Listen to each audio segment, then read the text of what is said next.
Se abre la audiencia de vista pública en los expedientes acumulados 2.914 y 2.944 de este año, formados por apelaciones directas de sentencia de amparo en la acción constitucional promovida por el abogado don Mauricio Rolando Izquierdo Ávila contra la Sala Tercera de la Corte de Apelaciones del Ramo Penal, Narcoactividad y Delitos contra el Ambiente del Departamento de Guatemala.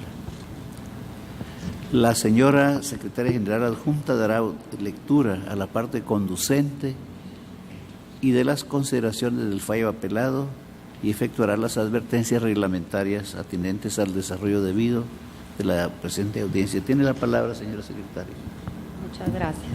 Es acto reclamado en el presente amparo el auto de fecha 18 de junio del 2015, emitido por la Sala Tercera de la Corte de Apelaciones del Ramo Penal, Narcoactividad y Delitos contra el Ambiente, que rechazó el recurso de reposición interpuesto contra la resolución que declaró sin lugar la recusación planteada contra la juez unipersonal Patricia Anabela Veras Castillo del Tribunal Undécimo de Sentencia Penal, Narcoactividad y Delitos contra el Ambiente del Departamento de Guatemala, dentro del proceso penal que por los delitos de falsedad ideológica y uso de documentos falsificados se tramita contra Edgar Jonathan Calderón Hernández, Arner Rainer Zapper Cordúa y Carl Arner Zapper Quevedo.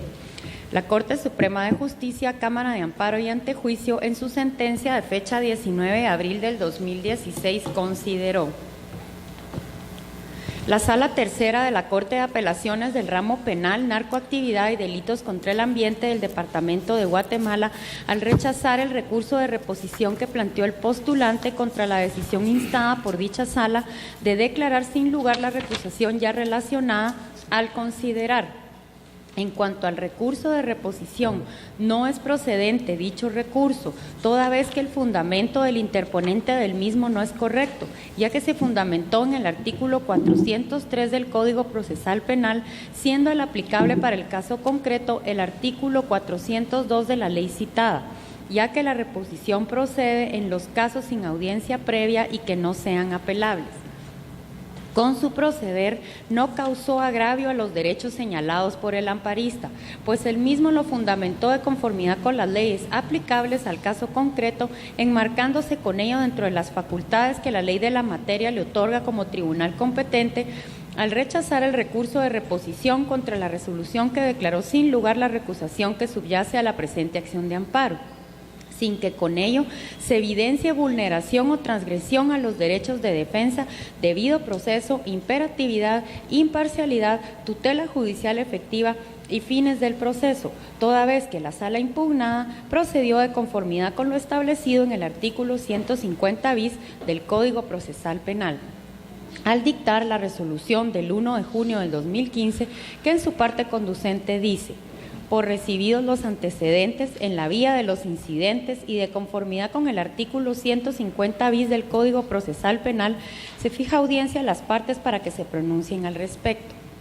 La circunstancia de que el fallo proferido por la autoridad impugnada sea contrario a los intereses del amparista no implica que con ello constituya un agravio contra un derecho fundamental que deba ser protegido por una acción como la examinada.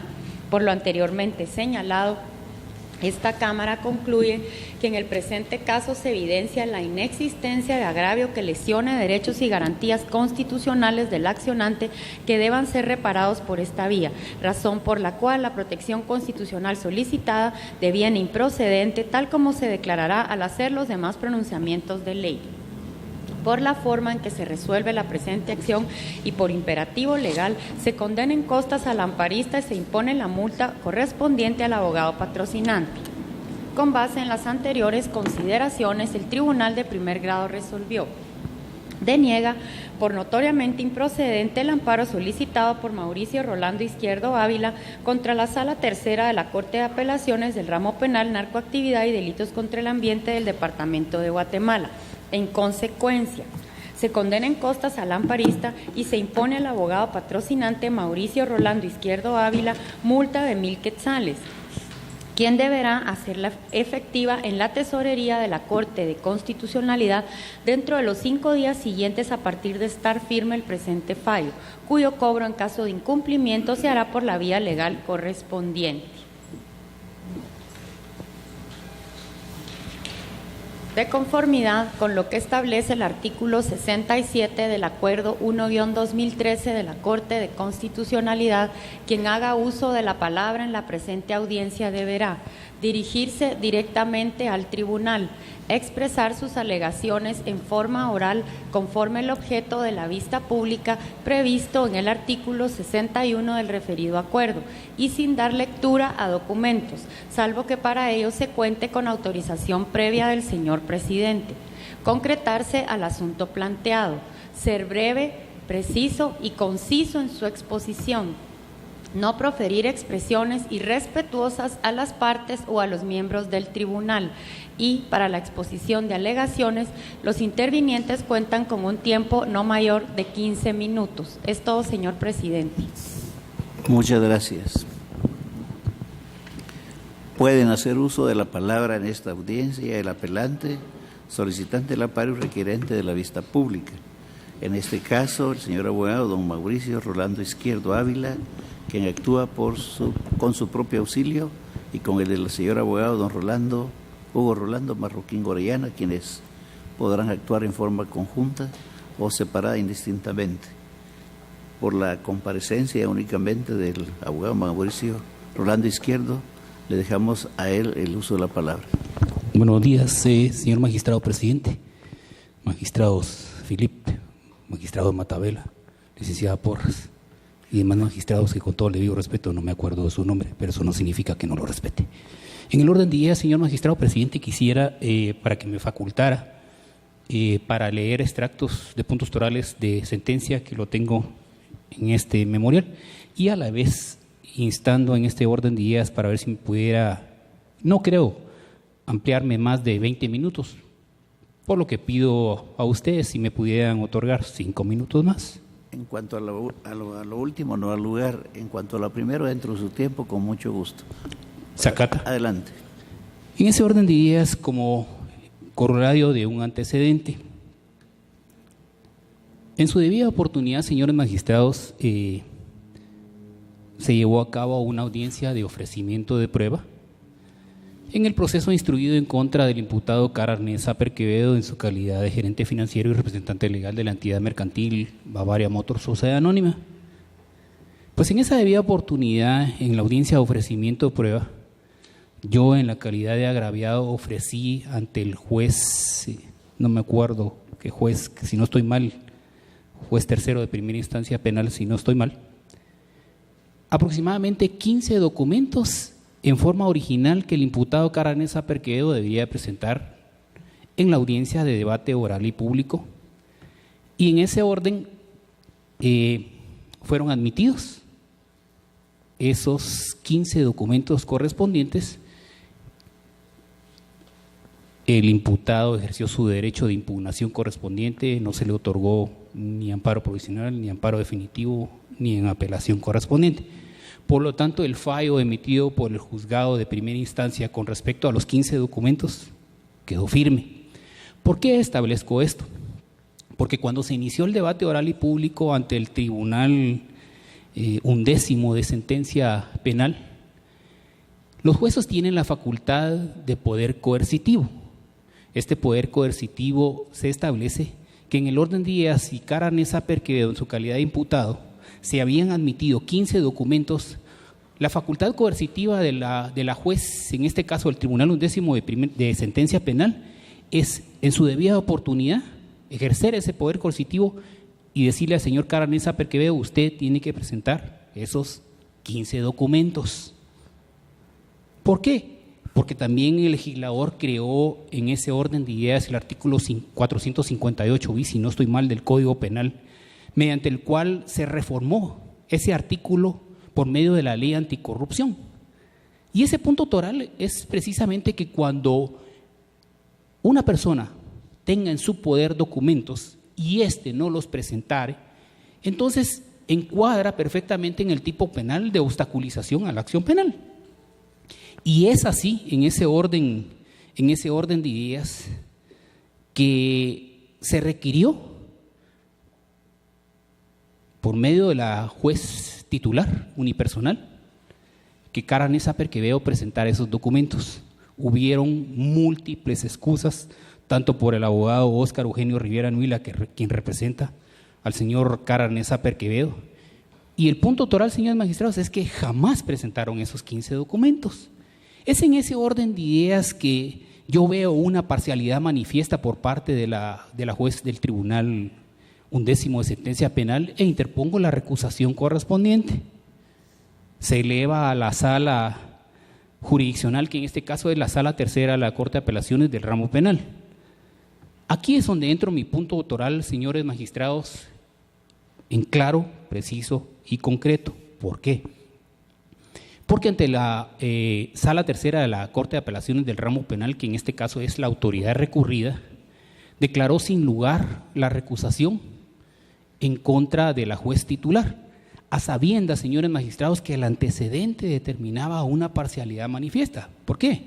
Porque si un juez tiene la facultad del poder coercitivo, entonces su obligación era, bueno, requiérase, lo hizo, pero Cara Nessa Perqueveo jamás los presentó. Entonces debía de haber certificado lo conducente y jamás certificó lo conducente, a pesar de que el artículo 457 del Código Penal establece que todo funcionario público que tenga conocimiento de un hecho delictivo debe de certificarlo. No es un puede, es un debe.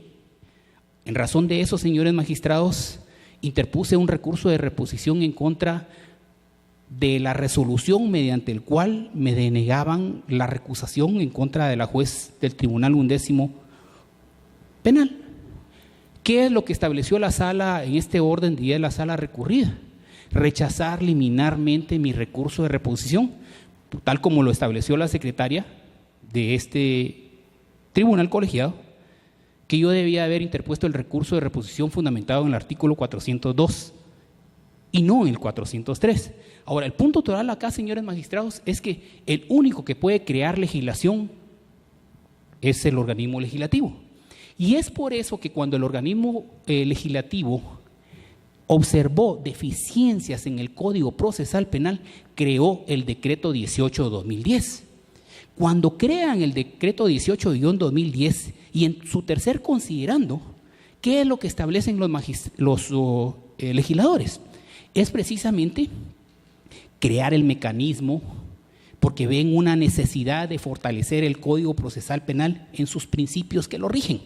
¿Cuáles son los principios que rigen en ese orden de ideas que observaron falencias los legisladores?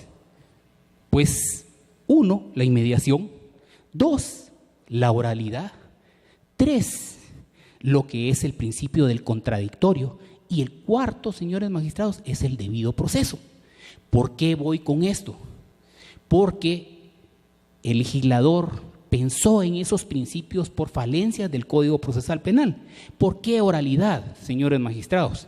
Precisamente porque cuando yo interpongo el recurso de reposición creado por el legislador, que es el 403 del Código Procesal Penal, este regula precisamente la falencia del 402 del Código Procesal Penal.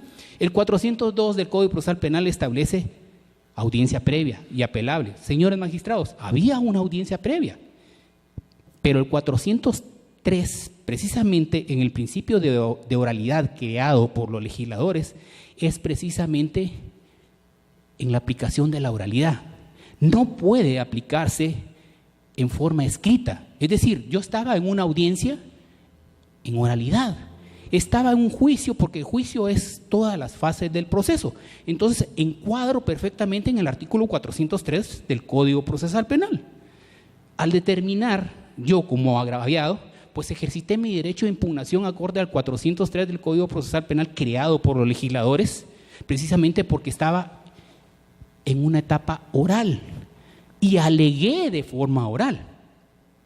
¿Cuál fue mi punto de impugnación? Precisamente que al declararme sin lugar la recusación correspondiente, pues había una una falencia correspondiente, pues se notaba la parcialidad por parte de la juez. Pero ¿qué hicieron los magistrados en ese orden de ideas? Rechazar liminarmente mi recurso de reposición.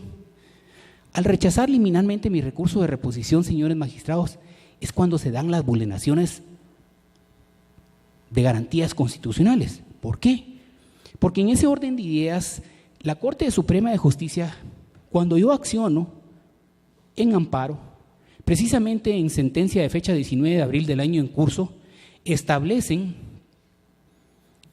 que la autoridad recurrida, en este caso la Sala Tercera de la Corte de Apelaciones, resolvió acorde a las facultades inherentes que establece el artículo 203 de la Constitución. ¿Cuál es ese artículo?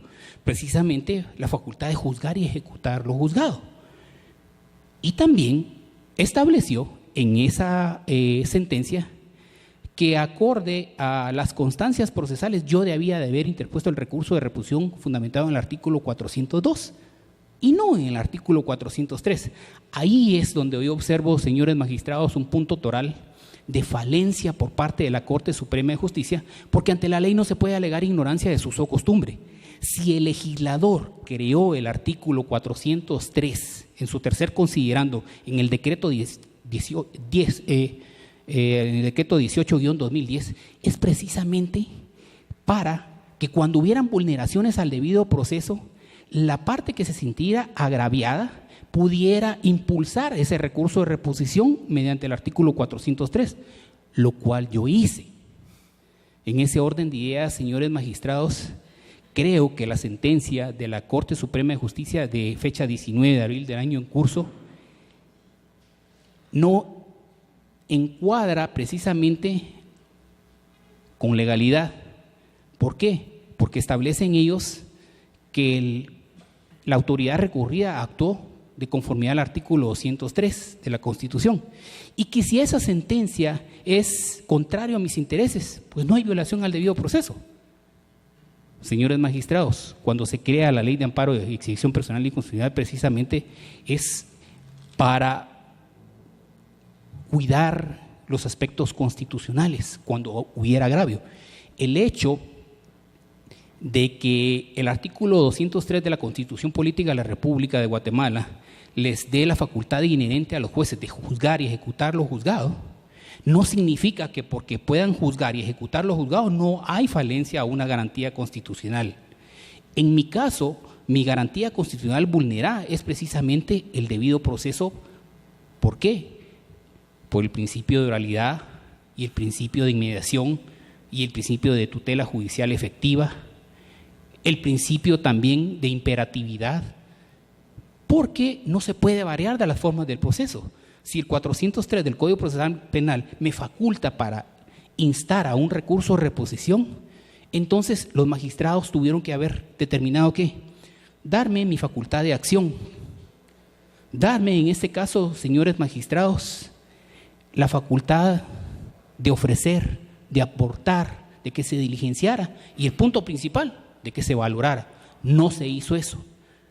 La misma jurisprudencia constitucional establece que cuando se veda el derecho de accionar, de ofrecer, de aportar, de diligenciar y que se valore, existe una garantía constitucional vulnerada del debido proceso, control de legalidad, de inmediación, de imperatividad.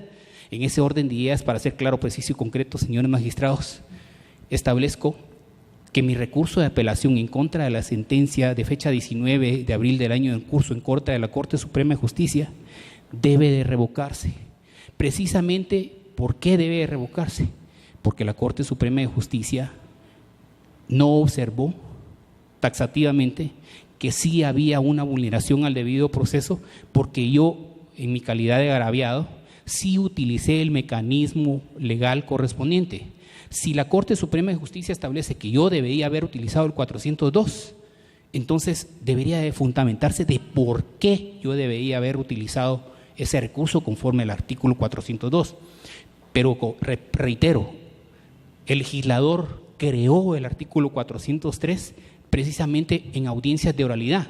Por ejemplo, ahorita estamos en una audiencia totalmente oral y eso es lo que el legislador creó para encuadrar las falencias del Código Procesal Penal, precisamente los principios que impulsan al Código Procesal Penal. Por ende, señores magistrados, con todo el debido respeto correspondiente, creo que la apelación interpuesta en forma directa en contra de la sentencia de fecha 19 de abril del año en curso, emitido por la Corte Suprema de Justicia, debe de prevalecer.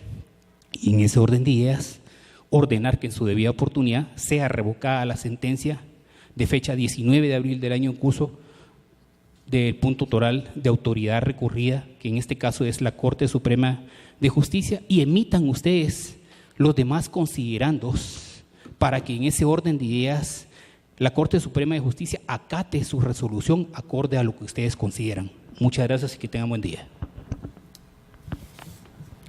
A continuación, corresponde la oportunidad de los terceros interesados en el amparo. Carl Arnilson Saper Quevedo, quien actúa con el auxilio del abogado don Oscar Eugenio Rivera Niula. Tiene la palabra. Buenos días, señores magistrados. Con su venia quisiera auxiliarme de ciertos documentos y si fuera lo considerado oportuno, leer fragmentos de esto.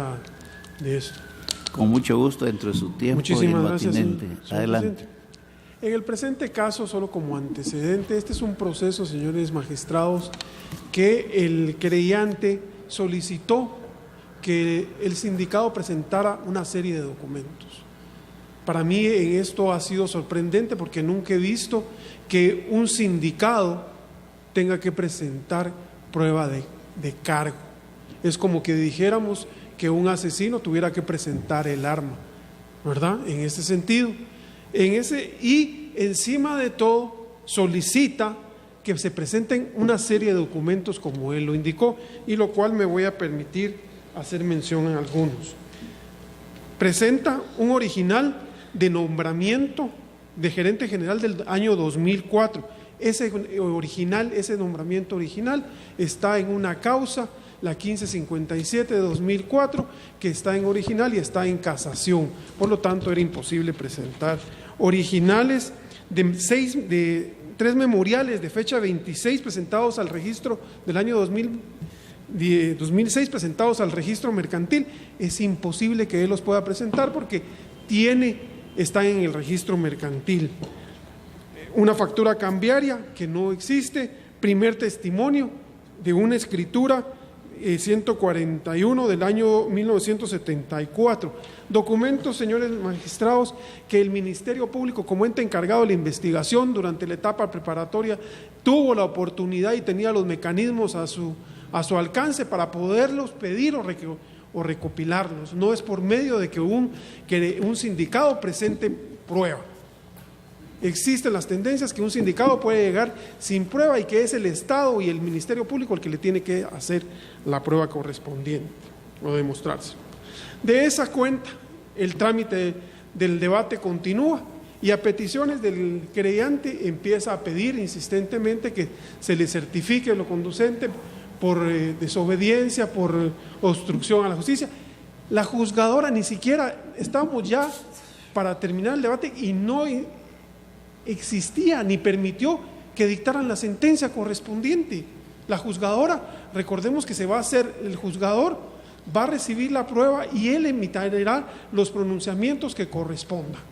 Y no estando de acuerdo, recusó a la juzgadora. La juzgadora no acepta la recusación y se va a la sala. La sala tercera lo tramita conforme al 150 bis correspondiente y declara sin lugar la recusación. Contra esa, él interpone recurso de reposición y el cual es rechazado. Recordemos, señores magistrados, que el acto reclamado es precisamente la del 18 de junio del 2015, por medio de la cual se declaró sin lugar el recurso de reposición. No estando de acuerdo, interpone el amparo y por sentencia de 19 de abril del 2016, la sentencia de primer grado declara sin lugar el presente amparo y por esa es la razón que estamos el día de hoy. La sentencia apelada debe confirmarse, señores magistrados. Es notariamente improcedente el amparo, ya que no existe agravio que sea susceptible de ser reparado por un amparo. El hecho de que la resolución sea contraria a los intereses del solicitante no quiere decir que exista un tipo de violación. Además, la resolución emitida por la Sala Tercera la hizo de acuerdo a las facultades que le confiere la ley y por lo tanto está conforme al derecho y fue manifestado por la sentencia de primer grado de la Corte Suprema de Justicia. En este caso, también existe, señores magistrados, resoluciones de la Corte de Constitucionalidad donde dice claramente que el recurso de reposición, cuando se está tramitando una recusación, es un recurso inidóneo. Y eso lo manifiesta en la sentencia de fecha 21 de julio del año 1988, expediente 21-98 de la Corte de Constitucionalidad. El hecho de que se le otorgara el amparo sería para que la sala entrara a conocer el recurso, si se le da trámite al recurso de reposición, cuando ya sabemos que el fondo es totalmente improcedente. Por lo tanto, solo vendría a existir un retardo de la Administración de Justicia. Y de esa cuenta, señores magistrados, es totalmente improcedente la presente amparo. Y déjenme decirles, señores magistrados, que el querellante, no estando conforme con lo resuelto, y pese a que existen ya sentencias, nuevamente recusa a la juzgadora por medio de escrito,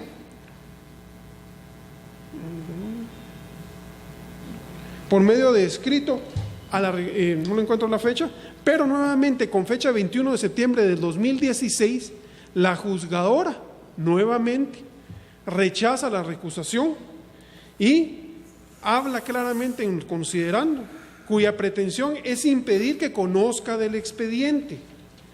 Dice que las causales son falsas, que el señor Izquierdo falta a la verdad, sino que atenta contra la independencia judicial y constituye una infracción grave a la ética, pretende obstaculizar el desempeño de los funcionarios judiciales y puede dañar los intereses del juzgador. Nuevamente fuimos a la sala y fue rechazado. Como podrán ver, señores magistrados, el proceder de este amparo es totalmente improcedente por lo antes argumentado, y lo que solicitamos es de que se confirme la sentencia venida en grado. Muchísimas gracias. Corresponde ahora la oportunidad a la Fiscalía de Asuntos Constitucionales, Amparo y Exhibición Personal por medio de la agente fiscal, abogada Gilda Toledo Barrios, y Heidi Patricia Esteban López de Escobar, quienes podrán actuar en forma conjunta separada. Dejo en el uso de la palabra a quien está presente. Muchas gracias, honorable señor presidente. Buenos días, honorables magistradas, honorables magistrados, señores abogados. Solicito su venia, señor presidente, para citar únicamente un expediente emitido por esta honorable Corte de Constitucionalidad en el decurso de mi intervención. Puede hacerlo dentro de su tiempo, en la parte conducente, por favor, adelante. Gracias. El Ministerio Público difiere de la sentencia emitida por la Corte Suprema de Justicia con fecha 19 de abril de 2016, atendiendo a que cuando se emite la misma no se hace aplicación de la doctrina reiterada por esta honorable Corte de Constitucionalidad, tal como lo establece el artículo 43 de la Ley de Amparo, Exhibición Personal y de Constitucionalidad. El punto autoral, señores magistrados, se determina en cuanto a que se dio una audiencia de recusación en forma oral. Dentro de esta audiencia, el postulante planteó un recurso de reposición, el cual fue rechazado in limine. Ahora bien, de conformidad con la doctrina sustentada por este honorable Tribunal de Amparo, el cual en los expedientes acumulados 1835-2014, 1839-2014, sentencia de fecha 13 de marzo del año 2015, se ha considerado, ha sido enfática esta Corte en indicar que aunque taxativamente la ley no contempla el recurso de reposición, proceda contra la resolución que se adopta en audiencia oral, fuera de la audiencia propiamente del debate, esta Corte ha sido amplia en considerar que aún en las fases previas al juicio es factible, mas no imperativo, utilizar el recurso de reposición contra las decisiones adoptadas en las referidas audiencias, siempre que se utilice el procedimiento establecido en el artículo 403 de la Ley Procesal Penal.